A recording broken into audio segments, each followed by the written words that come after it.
పవన్ కళ్యాణ్ గారు ఎక్కడున్నారో మీరు సనాతన ధర్మాన్ని కాపాడుతానన్నారు. తిరుమలలో ఇన్ని జరుగుతున్నాయి, శ్రీకుర్మంలో ఇలా జరుగుతుంది.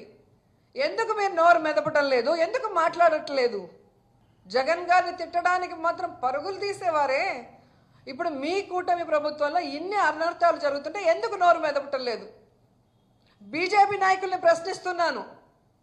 హిందూ మతాన్ని కాపాడాల్సిన పార్టీ మాది, కాపాడటానికే మేము ఉన్నామని చెప్పుకుంటున్నారు కదా. మరి తిరుమలలో ఇన్ని అపచారాలు జరుగుతుంటే, శ్రీకుర్మంలో ఇన్ని అపచారాలు జరుగుతుంటే మీరెందుకు నోరు మెదపడం లేదు? మీ కూటమి ప్రభుత్వంలో ఉన్న చంద్రబాబు నాయుడు మీద ప్రెషర్ తెచ్చి వాటిని ఎందుకు సరిదిద్దడం లేదు? దాంట్లో తప్పు చేసిన వాళ్ళ మీద ఎందుకు ఎఫ్ఐఆర్లు వేసి వాళ్ళని శిక్షించడం లేదని నేను ప్రశ్నిస్తున్నా.